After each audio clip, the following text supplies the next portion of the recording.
Hello, everyone, and thank you for joining today. This is going to be a fun webinar where we're going to end up breaking down how to steal clients away from your competitors or customers, right?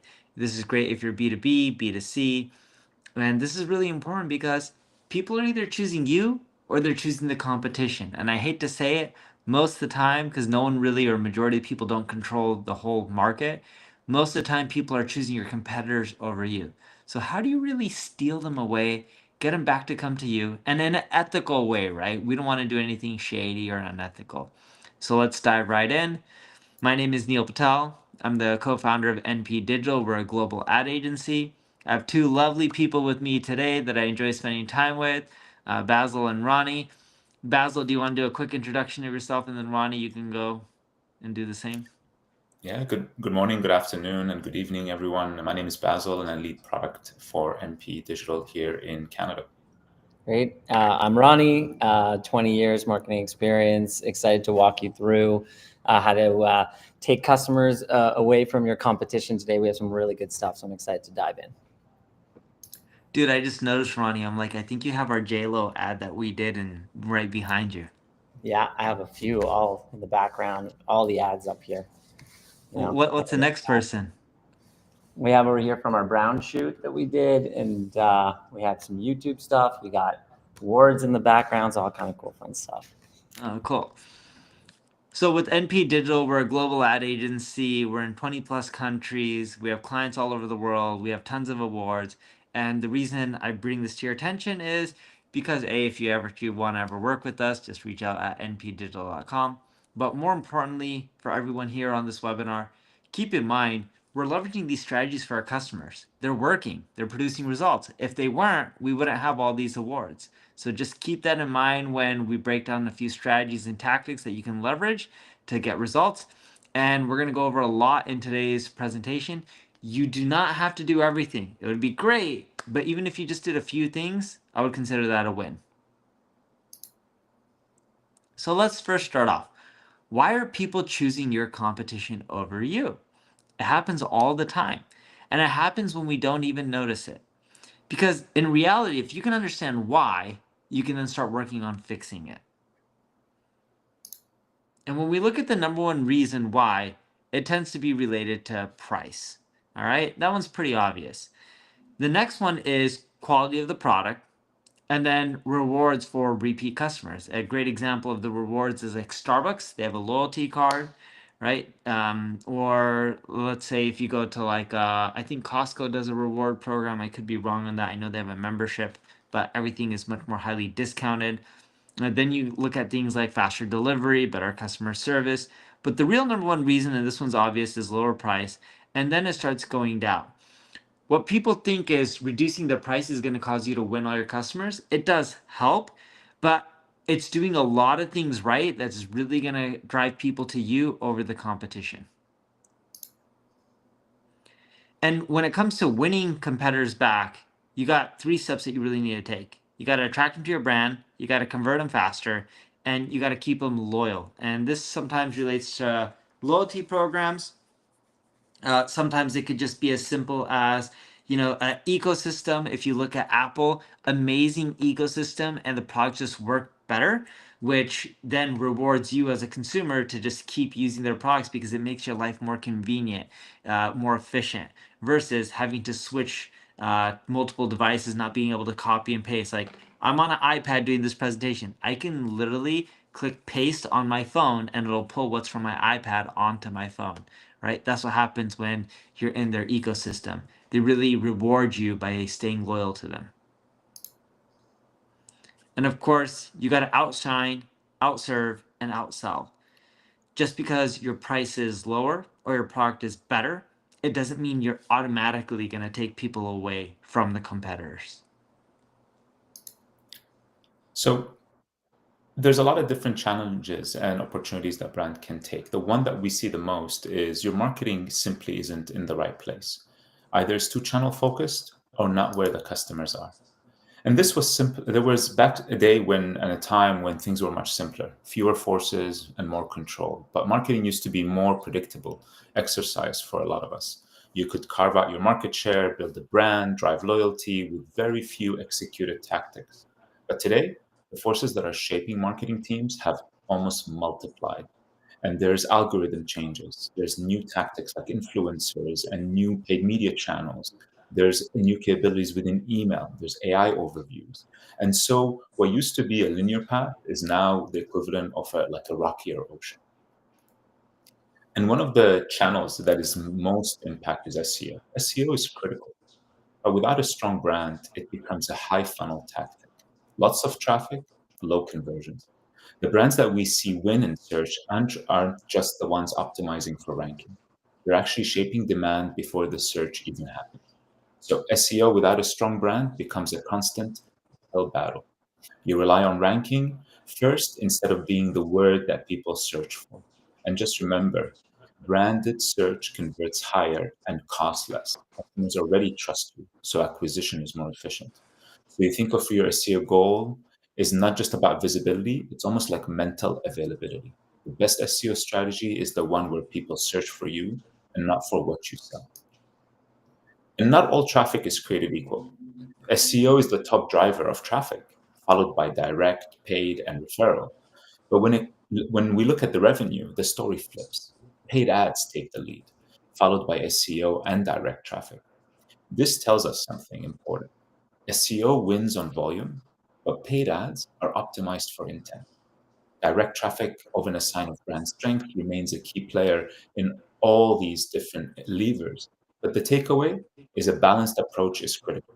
SEO fills the funnel, paid ads captures demand, and direct traffic reflects brand equity.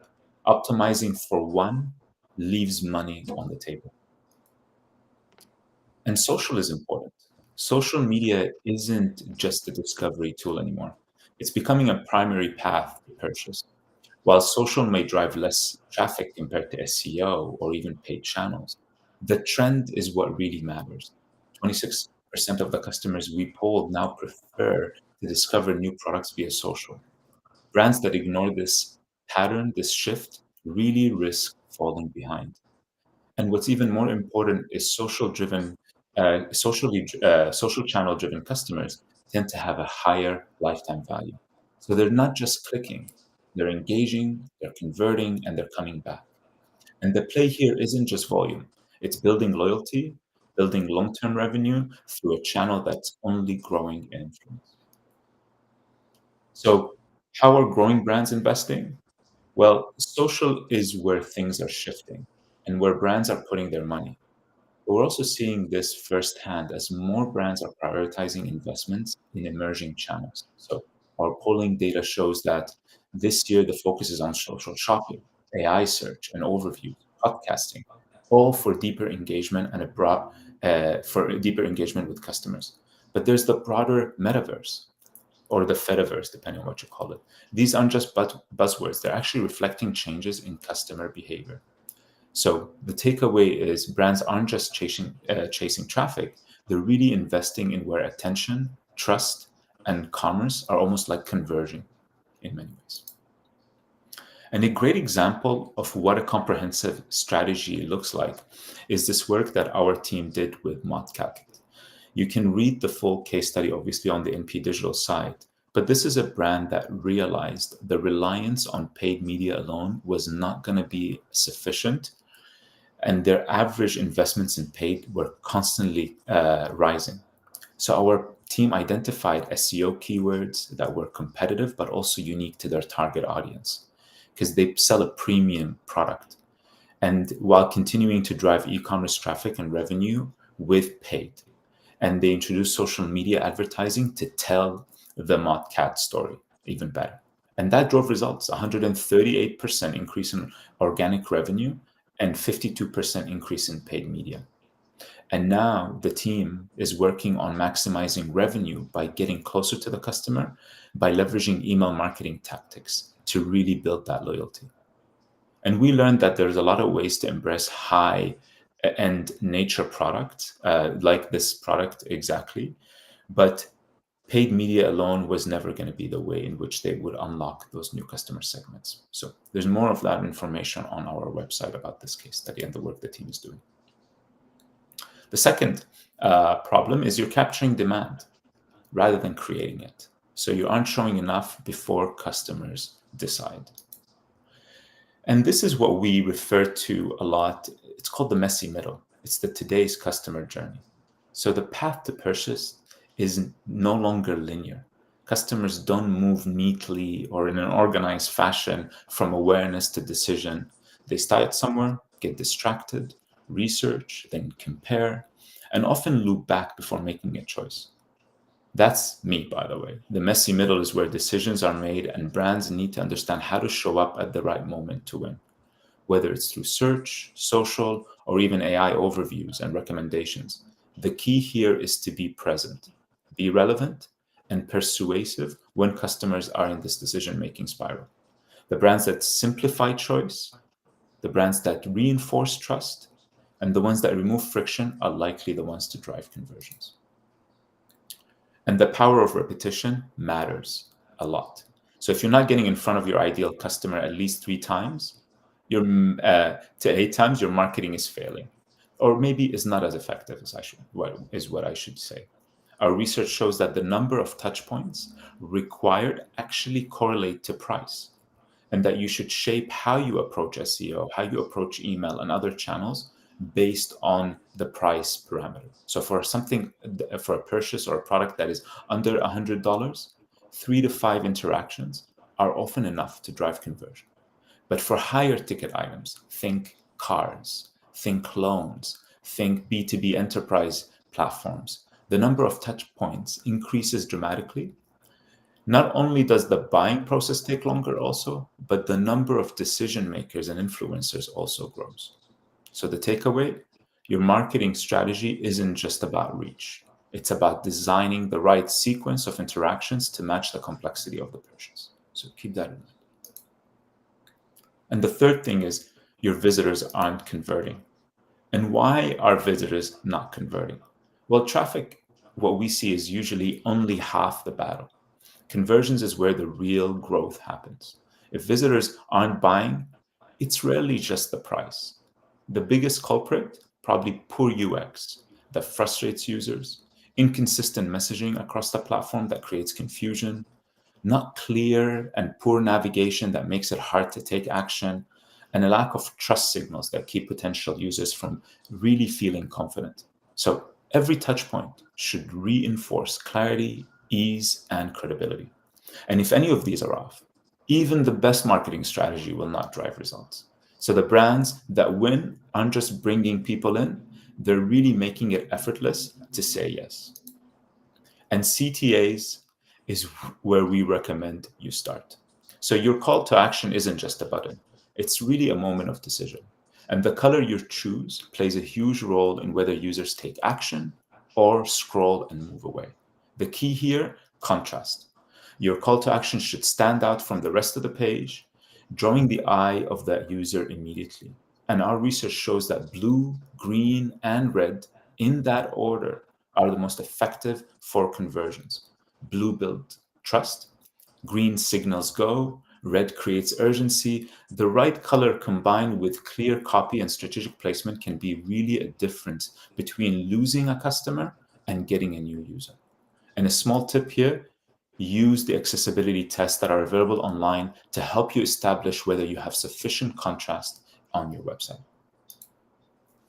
And a strong call to action is actually just the start. Psychological triggers are also what drives action. Scarcity, promotion, urgency are big drivers for that click. People do respond when they feel they might miss out. But when it comes to an actual purchase, really trust, we believe, plays the bigger role. Money back guarantees, limited time offers, exclusive promotions, they reduce hesitation and help people push over the line. But the key is to combine, use urgency to drive engagements, and then reinforce trust to drive conversion. The brands that master the balance between this idea of urgency and this idea of trust really drive the highest return. And a great balance between this is the work that our team did with Kenzai. And it was a balance predominantly, but small tweaks to the call to action really helped do a lot of things. So the primary goal for us in doing conversion optimization for Kenzai was, how do we drive more sessions, but how do we increase the duration of the session? And clearly 32% improvement in consultation scheduled and a 10% increase in the session duration really achieved that. But here's an interesting thing. We noticed that people are spending more time on the site, but viewing less pages. So when running conversion optimization, it's very important to understand the impact of those tests across the entire website. And for us, I think this is just the start. The team has planned a sequence of new tests to evaluate, can we increase also the number of pages that the users do. And this one by Marcus Taylor, by the way, from the Musician Guide, it completely changed his business by offering a huge value combined with urgency. And the deal was so good, so relevant. And while there's so many range of factors that probably influenced the increase in conversion, the single largest one was focusing on scarcity and urgency. I think he's given like 100 hours with of incremental value, and there were only 5,000 packages available. And if you read this case study, there's really 3 key elements here that I want to stress. The offer was very clear. If you went to the website, you understood exactly what you were getting. The second thing that really appealed is the offer was very relevant to the customer. It wasn't your 10% lazy offer, your 15% off. It was very relevant to the customer. The research that was done to identify what to offer was so meticulous. And sometimes we don't pay attention to the type of incentive we give because we focus on the percentage, 10%, 15%. So this one, which is the third element, had a real tangible value. It was $1,000 in value add. And everything else was incremental. So when we think of offers, those are really interesting insights. And if you do, I do recommend reading this case study in more detail. And one thing with that offer is the Yeah. countdown timer does help. So if you're going to do offers and it's for a limited time, make sure you use a countdown timer. Almost always we see increased conversions. I haven't actually ever run a test where it's a real legitimate offer and a countdown timer doesn't help, right? We always see it actually helping boost conversions. And it did, by the way. Thanks for that add-on, Neil. It did. That one did have a counter offer as well, and I think it was available for only 3 days. I have to go back and double check. And we can't obviously ignore the power of reviews.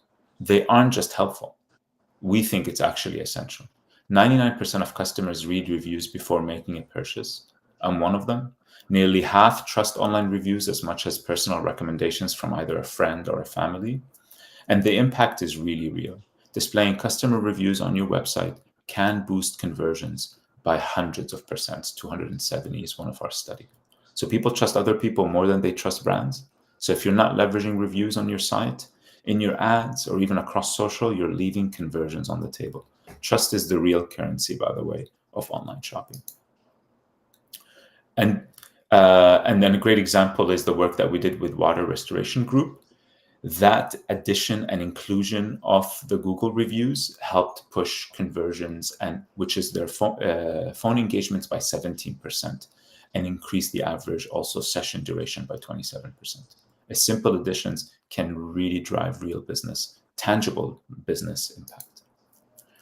And one quick thing too, when it comes to reviews and adding social proof in there, I was at zoo a year and a half ago or something like that. The reason we ended up going to the zoo was it had high ratings, and they were showing a video of some of the attendees with the giraffe, and the giraffe was painting, no joke, like holding a paintbrush in their mouth and painting a picture, and they were getting raving reviews for it, and people were actually uploading the videos, and it caused us to go and buy tickets, right? So like reviews are really important, but with the review, the more detail you can provide, text, images, all that kind of stuff, videos, it'll help even more. And the fourth challenge that brands face is you're probably competing on value, not just price. It's really critical to know that. So competing on price is a race to the bottom. Customers aren't always looking for the cheapest option. They're looking for the best value. And a great price means nothing if the experience is lacking. The study does show 65% of customers say positive experience with a brand influences them more than great advertising.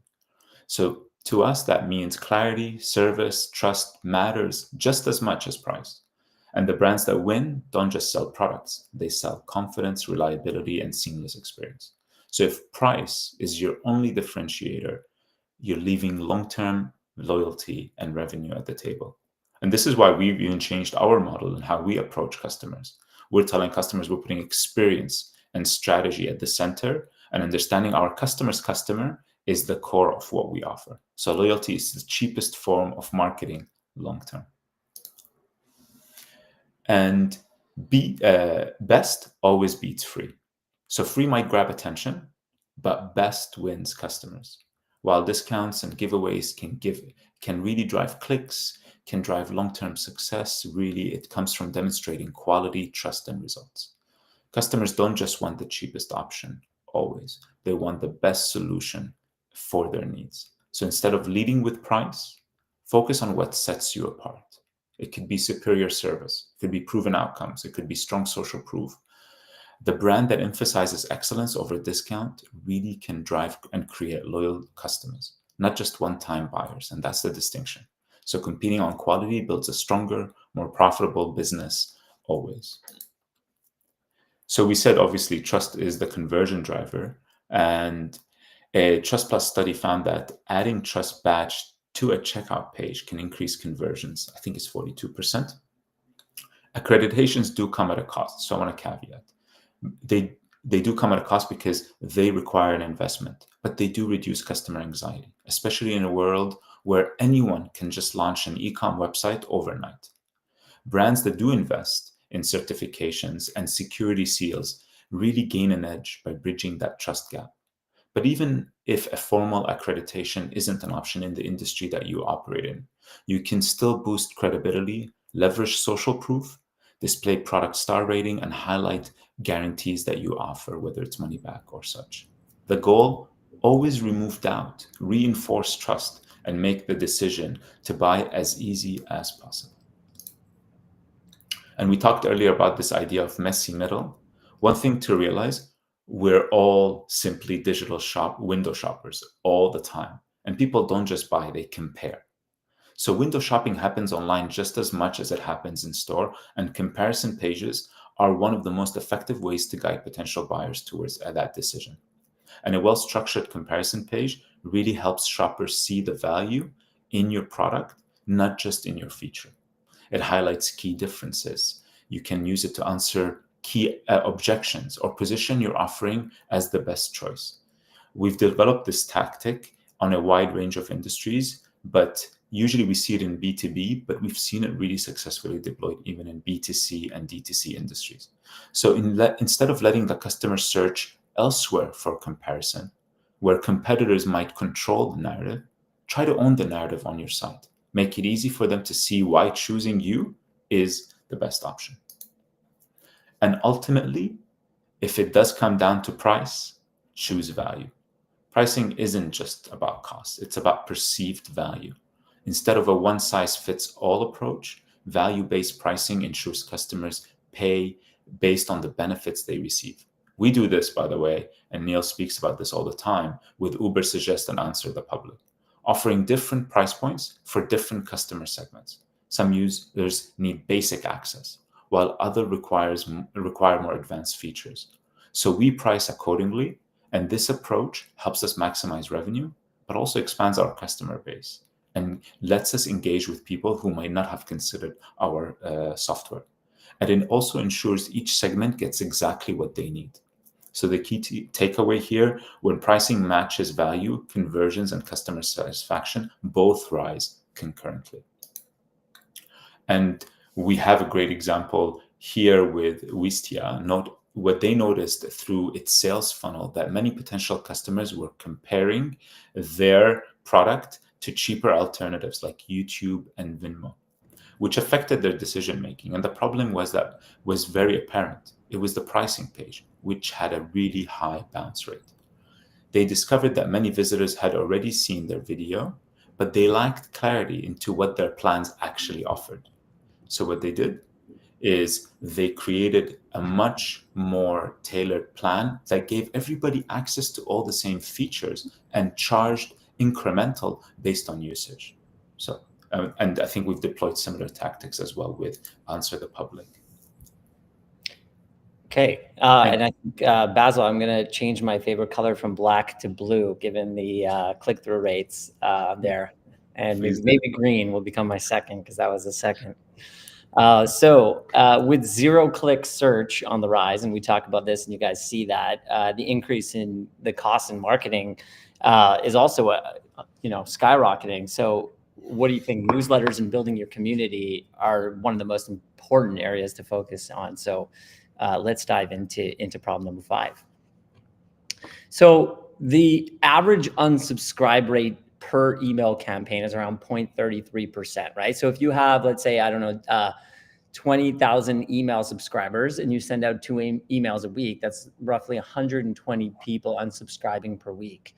At a low unsubscribe rate, meaning you're sending great engagement, the email unsubscribe rate is 0.09%. So that's around 36 people a week. That's almost 4,300 or 5,000 a year, if my math is right. So the stakes are really high between, a high unsubscribe rate and a low one. That's a lot of customers that you're leaving.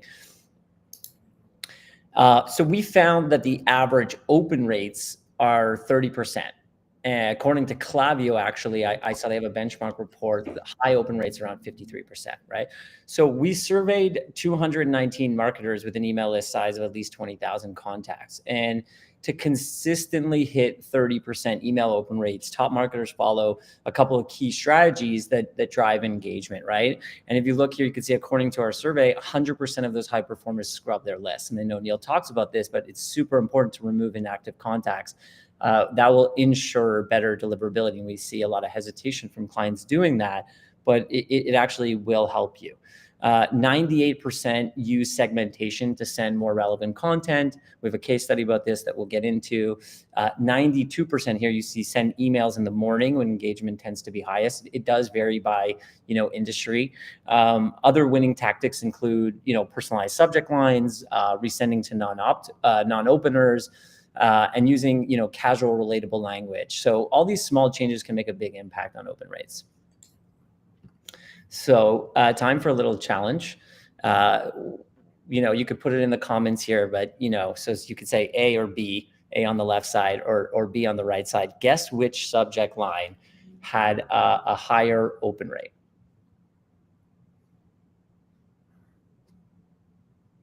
You have to pause for dramatic effect, Basil. Okay, so we'll see here it's a B. So great subject lines, they create, curiosity, and they challenge norms and connect with emotions. And I think this is why, this one won. So, the phrase "forget jewelry," right? It disrupts expectations. It makes readers sort of curious, about what actually sells on Valentine's Day. Jewelry is the go-to Valentine's Day gift. So challenging that idea kind of makes a subject line stand out. And I also think that many businesses struggle with holiday sales. And I think this speaks directly to their to pain points and curiosity, right? So the informal, almost like chatty structure makes it feel less like a sales email and more like insider knowledge. And that's why this one, outperformed the other. So not all emails are created equal. Some are actively driving people away, as you can see.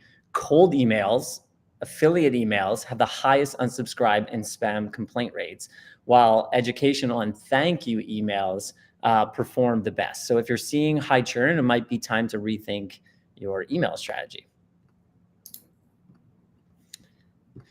Your inbox isn't a billboard, it's a conversation. And instead of blasting promotions, think about serving your audience with valuable and engaging content. So when you focus on sort of building relationships instead of just selling, as you can see here, your emails, sort of become welcome, not ignored. And when you send emails that give, insider information or make you feel like you've learned something or you're special to get it, you're going to see that users are going to engage more. Triggered emails consistently outperform bulk emails. This was in a study that we did, 3 times higher open rates and more than double the click-through rates. So whether it's welcome emails, abandoned cart reminders, re-engagement campaigns, these automated message, which we call triggered emails, they drive stronger engagement and conversions if they're well thought out, of course. So timing is everything in email marketing. Send too soon, you might be ignored. Send too late, you might miss the moment. The key is really balancing these immediate triggers, the frequency control, making sure you don't get too many. That's frustrating. And AI-driven optimization to reach your audience at the perfect time. So for example, one of our clients, we determined that during the weekdays, the highest engagement falls between 3 p.m. to 7 p.m. local time, once we excluded a bunch of outliers. And then we also determined that on weekends, campaigns sent around 9 a.m. have higher open rates. So it could differ for you. There's some general rules, but it's really important, like with AI at your disposal, you can take all this data and you can analyze it and figure out what works best for you. And then you can build your strategy around that and master it. So personalization, this has been around forever, but it's sticky because when done right, it goes beyond just a first name. It's about actually delivering, behavior-based content. So using dynamic content based on behavioral data, using AI-driven product recommendations that match the customer preferences, real-time customization. So you can even go beyond, the simple weather or location. And good examples are live inventory updates or price drop alerts. And then obviously addressing FAQs based on behavioral cues. Like 5 things to know before buying product or services. These things tend to do really well. And a case study here, kind of a cool name, Coldy Holdy. They create coolers for any event. And in this case study, it was all about workflows and personalization, which we talked about before. So we doubled down on repeat customers. And I'm going to talk a little bit about this later, how important we think that repeat customers are in loyalty. And Basil talked about it too, as the currency. Segmenting customers, in this case, what we did was on their website based on their interest. Seems simple, but when you're buying a cooler for a specific event, you can make a big mistake by not, targeting them or showing creative with the right event. And so we sent emails based on the event that they were interested, and we saw 19% increase in email revenue just from following this tactic. Cart abandonment. It's a massive problem. And so we'll talk about this on the next slide, because your website visitors don't complete their purchase. Might be getting the traffic, but they're not completing their purchase, and something is stopping them. And we need to break down why and how to fix it. So over 70% of shoppers leave without completing their purchase. And with 60%, they blame poor website UX. So it's clear that there's like friction in the buying process in 2025 that is costing you sales. And the good news is fixing these issues means recapturing lost revenue and staying ahead of your competitors. So we see here that expensive delivery, cheaper items elsewhere, and unexpected costs at checkout time are the top reasons why customers are dropping off. So customers abandon their carts for pretty predictable reasons, right? These high costs, unexpected fees, frustrating checkout experience. The solution: make the buying process seamless, transparent, and friction-free to keep them from dropping off. And if you're listening to this and you're in the service business, well, Gartner just posted a study stating that 75% of buyers, they now favor a sales experience without direct interaction with the salesperson. So are you even showing your prices online? Because I see a lot of SaaS companies not doing that, right? And think about adding price calculators to your site. There's self-service options that you can do on your website so the customers can actually access information and make purchasing decisions independently, right? So it's not just for e-commerce here. And one thing to reduce abandoned cart rate is buy now, pay later. Stripe did a post or study online that when people use buy now, pay later, have that as a checkout option like Klarna, they're seeing roughly a 14% increase in revenue. And even if you're selling something really affordable, like toys, like a Power Ranger or whatever it may be, you still want to consider adding buy now, pay later. You'll be shocked on how many people use it, even if the item isn't $500 or $1,000, right?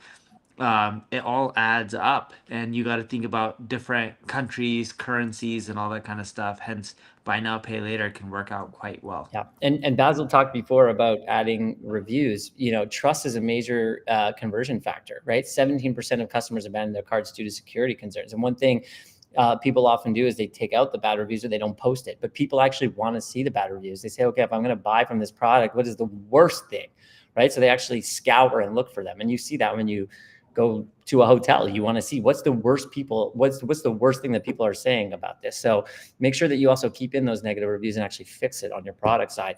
But secure payment options and transparent pricing can significantly boost customer confidence and drive more completed purchases. So how often do you still hear, I need my desktop for this type of purchase? My wife used it last week and I was just like, wow, yeah, like she has it in her head that this is a desktop type purchase, right? And if your checkout isn't mobile friendly, you're losing customers. Simple UX improvements like mobile optimization, one-click checkout, and better payment options, which Neil just talked about, can significantly reduce cart abandonment and boost conversions. So one-click checkout with either Apple Pay, with Shop, it's critical, also as well as a guest checkout. So here's a case study. There was a top e-commerce marketplace in South Asia, and they wanted to increase the number of visitors completing their checkout process. They knew customers were dropping off, but they really weren't sure why. So the problem, which found in data, was that the checkout page lacked clear incentives, making it really easy for customers to hesitate or abandon their cart. Discounts and the free shipping were available, but they weren't actually highlighted. So customers weren't aware of the benefits. The solution was they made a savings and free shipping highly visible, which you can see in the after, placing them where customers would immediately see them. So a clear confirmation message was also then reinforced, the free shipping incentive at checkout. Sometimes we miss that. You put it early, but you don't then reinforce it later. And the impact for these two small changes saw a 17.75% increase in conversions just by making their incentives more obvious. So if customers don't see the value, they won't take action. So you need to make your incentives impossible to miss. Acquiring new customers is important, but if you're not keeping them, you're leaving money on the table. And let's talk about how to fix retention. So a great customer experience isn't just a nice to have. It really is what keeps people coming back. 60% of consumers will leave after just one bad experience, right? And 86% after two. So if you're not prioritizing retention, you're handing your customers over to the competition. And you can't improve what you don't measure. So tracking key retention metrics like churn rate, NPS, and customer effort helps you understand where you stand so you can take action and keep customers coming back. And a significant portion of businesses still do not employ an NPS in their operations. I mean, we do.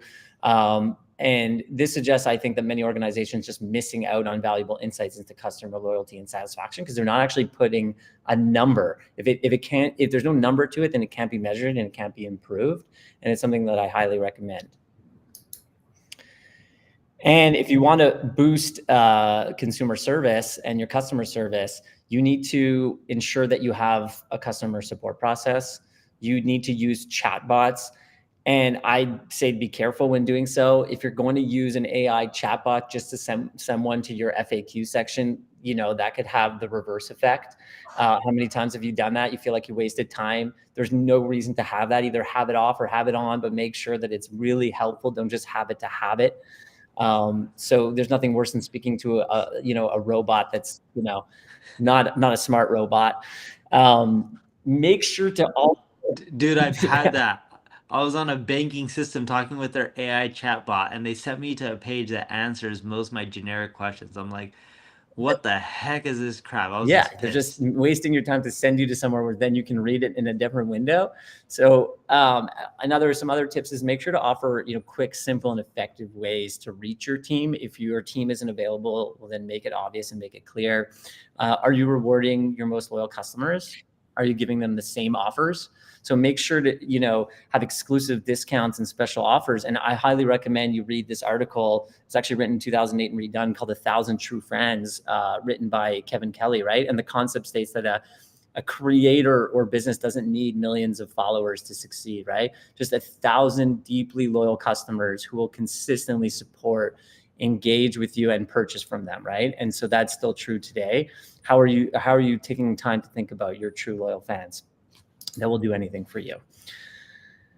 Customers want speed and simplicity. 65% are actively looking for easy transactions. So whether you're in e-commerce or services, reducing that friction in the buying process, like offering that guest checkout, the multiple payment options, or transparent pricing, can significantly boost conversions. It's definitely a theme of today.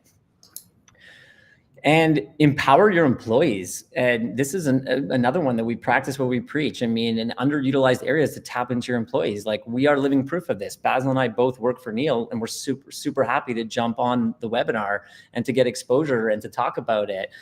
So we're excited about it. We posted, and it's a win-win. We're doing it right now, and you could do the same. You can ask employees for feedback. You can empower them to streamline a process versus actually dictate it, and then they'll complain about it. And give employees authority to offer discounts and incentivize customers. And you'll see that when you give them that authority, they're happy to do so, and then you get a happier customer. So understanding why people follow your brand is really key to keeping them engaged. And so the data shows that the top reasons are discounts, incentives, and useful content. Yet many brands really focus too much on, entertaining content alone.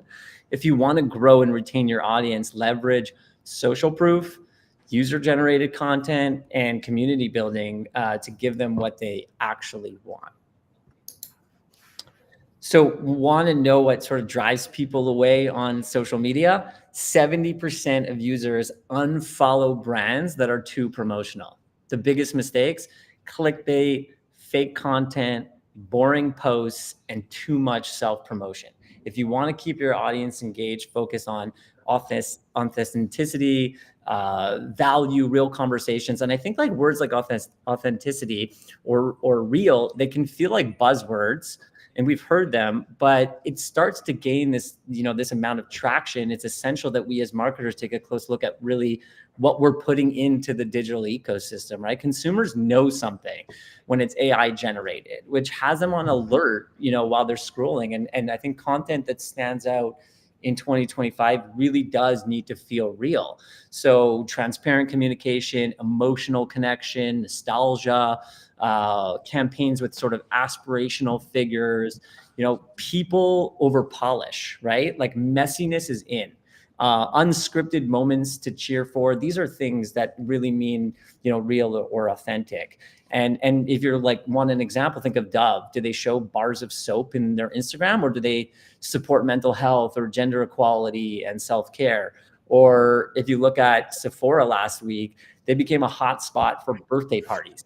So they're not just posting their products. People are having, bat mitzvahs and parties there, with stores hosting age appropriate makeup tutorials. And then they're talking about it on their social media, and they're doing scavenger hunts. So it's just not about the products.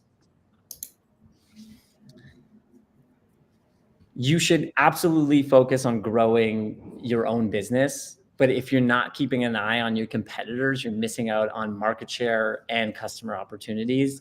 The key is to really watch strategically, learn what's working for them. It doesn't mean you copy everything that they do, but you need to know where they're falling short, how you can position yourself ahead without getting distracted.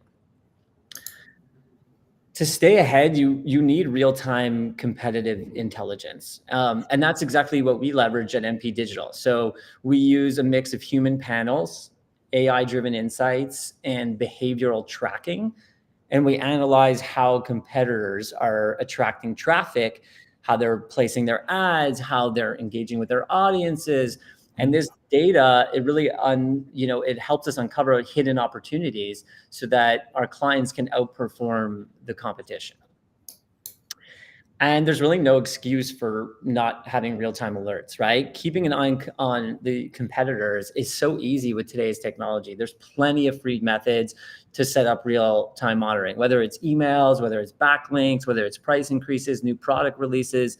So in this example, we track every time a competitor of one of our clients publishes a new piece of content. This allows us to sort of analyze the gaps and the opportunities to make our clients' content even better. So staying ahead really isn't just about watching, it's about outperforming. And that's exactly what we leverage here in this example. And there are powerful tools available for every aspect. I mean, we couldn't even fit them all on a page. So whether you need SEO insights or paid media tracking, social media listening, email intelligence, these tools really help you stay ahead of the competition, and they spot opportunities before they do. A few of my favorite ones like RivalFlow AI, it will stack up two pieces of content and tell you everything that's different with them, along with the opportunities based on search volume. And they'll show it to you. They'll actually show you the length. It's basically a content gap of 2 articles. Our ads grader tool, it will show you all the creative ads for your competition. Tools like Leadinforce will allow you to take all the followers of your competition on their Facebook pages and then directly target them in your ads. Koala Inspector, really cool, free Chrome extension where it's designed really to help Shopify store owners analyze competitors' e-commerce strategies just through an extension. So lots of tools. Make sure that you have a use case for all of them and that you're actually doing something. But the first step is to really start and to track and monitor your competitors.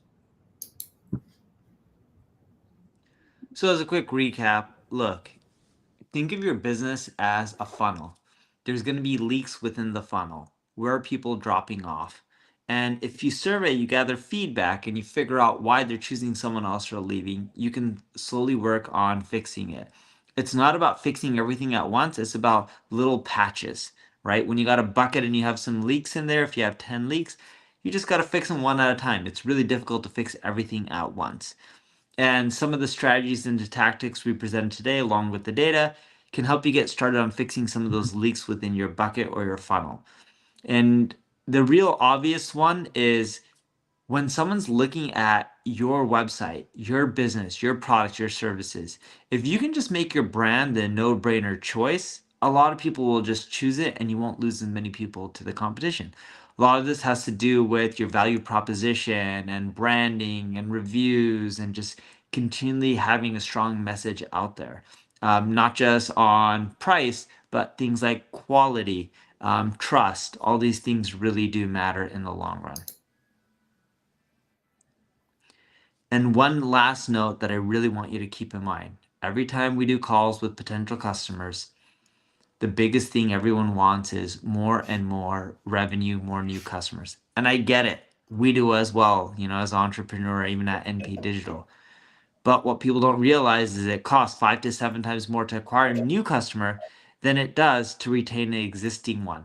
Think about how you can satisfy your existing customers better and continually keep them paying you, or if you have one-off products, keep them coming back and buying more and more instead of moving to the competition.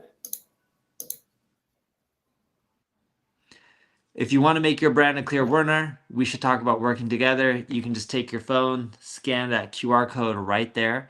It'll take you to a landing page. You can book a call with us and we can discuss what issues we're seeing, what your goals are, and what you can do to fix things.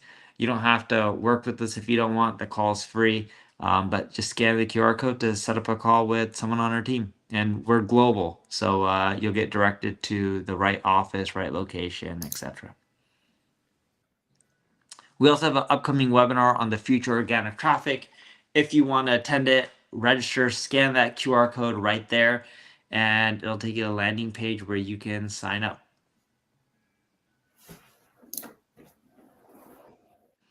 All right, let's dive into some questions. Colin, kick us off. Good stuff. Wow, that was a great deck. Lots of compliments in the chat, y'all. So let's see here. Neil, this came up a couple times and it actually comes up on a lot of our webinars. Can you briefly explain to everybody how we get our charts and our data just at the very highest level? Like there's a lot of charts that are sourced by MPD. Can you just explain to everyone like how we get that? Sure. A lot of it's survey data, running surveys. We have a ton of visitors, ton of traffic. Some of the data is gathered from tools that we own. We also buy data from other corporations, like Data for SEO provides tons and tons of data to us on a monthly basis, actually daily basis. And when I say tons and tons of data, like they provide data on literally hundreds and millions of keywords each and every single month. So, and then sometimes we're gathering data. If you look at our charts in the footnotes, you can see the source of the data. So I scheduled one a few days from now, and it's on the number of Google algorithm updates that happen each year. Using ChatGPT, Perplexity, Google, Bing, etc., browse the web, do research, and we cited sources like Search Engine Land, Search Engine Journal, Search Engine Roundtable, etc., that are talking about the number of algorithm changes that have happened each and every single year, right? So not all the data is gathered by us. Some of it's from other websites, and we cite those sources when we're gathering data from other places that aren't our own company. Awesome. Comes from all over the place, but a lot of proprietary data comes from us in our following. So Basil, question for you. Does it mean, this was earlier on in the presentation, does it mean that building reputation, authority, and trust is easier if we're doing omni-channel marketing? Easier. Reputation, authority, and trust is, I don't want to use the word easy, because I think our role as marketers is, and the effort that we need to put into achieving that is quite monumental. I think the idea is your authority, your trust, and your reputation should be omni-channel, meaning I should be able to be on social, and if you want your brand to be represented as a trust, I should experience that trust in social. And I should be experienced, if I'm someone who's on Reddit, who's engaged with Reddit, and I should be able to absorb trust or encompass trust reading your community or the reviews there. So it's not that it's easier, because I don't think anything is easy always in marketing today, especially today. But I think that whatever aspects of your brand you want to accentuate, you got to make sure that the channels that you're leveraging actually exude those attributes. Colin. Great response. Yeah, you'll get the results better. The results are much better, but doing omni-channel is actually harder because it's more work, but the results are better. Yeah, your customers aren't in one channel, they're all over the place, so it's important that you all be there as well. So Neil, there were a couple of folks asking questions about the countdown timer comment. Do you think countdown timers are universal, or do you think that they may not work so well in other cultures or countries? Any thoughts or experience on countdown timers sort of being a universal tactic? I haven't tested it out in regions like China, but I've tested it out for most countries, and I haven't seen it lose. But I haven't tested it out in countries like China. I know it works for me. Whenever I see one, it definitely creates that sense of urgency. So Basil, another one for you, and I guess Ronnie or Neil can chime in too. We talked a lot about social proof. So the question is, do we provide, or should we provide, is it a best practice to provide social proof on a homepage? Are you then providing, or should we provide social proof on maybe category or product level pages? Like, any thoughts on like overdoing, reviews and social proof? Any sort of best practices there? I only say if you're overdoing it, if you have really not genuine ones like John, and you could tell they're made up reviews and you're posting them everywhere. I've seen it a lot, and that's one thing I would highly recommend staying away from. I can maybe add also to that, Colin, is one thing we do and now our clients can do without is user interviews. So it's easy to assume everybody requires social proof. But when we engage clients and say, okay, when was the last time we actually did a user interview and spoke to our audience segments and understood the customer and what's really critical? What's really important is you drive actual tangible insights that is really relevant to that brand. So social proof is critical. The question is, we don't know how critical it is. And we need to go through an exercise of polling and user interviews to determine, is it something that we should put on the homepage or is it something that we should put on the product page? And that exercise is really, we can't stress it enough. It's something that we recommend a lot of brands to deploy. Yeah, and a sort of a related or follow-up question, with so many fake or paid reviews out there, how can brands use real reviews to earn trust and attract customers? Like, any thoughts on verified purchase type content, like any words of wisdom for fake reviews versus sort of authentic ones that definitely look more real and authority? Just don't use fake reviews. If you don't have them, don't use them. Like, just use real ones. If you don't have them, just go work on People getting know real when it's ones. fake, right? And if you're using Yeah. things like Yotpo or Judge.io or Trustpilot, like they're not going to be fake. You could see it. They have a process, right? You can see it. You can see the way people write. They have spelling errors. They do it properly. They write shortcuts. You know, they're easy to spot. People aren't stupid. Yeah, I figured as much. So 1 minute to go. One last question for Ronnie. So we talked, I mean, this whole webinar was about competitors and competition. Is there a good way to find out who your real competitors are? I mean, more times than not, when we're dealing with enterprise brands, like, they think they know exactly who their competitors are, but the competitors online, whether it's in search or social, might actually be quite a bit different. Any tips or tricks on how to figure out, like, who the best competitors are that are most relevant, and how do we learn from those folks? How do we identify them first and foremost, though? I think you answered part of it, and it's true. Yeah. I mean, yes, obviously doing a good business plan and manual research, you're going to find out who it is, just looking on Google. But we always say that, we separate out the product and service from, people searching and the customers. And if you do that, you'll be able to tell, whether you like it or not. We have people that say Amazon's not my competition, but yeah, they're scooping up volume. So from a product standpoint, you can use, Google, you can use SimilarWeb, you can use Crayon, you can do manual research. But then when it comes from keywords, SEMrush, Google Auction Insights, all these tools that we listed up here, then you can actually differentiate between, okay, are people searching for it? And for that brand, they actually are some, in your strategy competition, versus the direct close product and service, and having different strategies for both, right? So separating those two out is typically how we like to go, and having different strategies for both. Great response. Right at the Cool. top of the hour.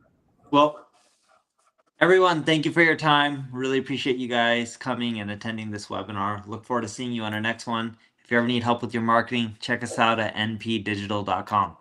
Cheers, everyone. Bye, guys. Bye, all.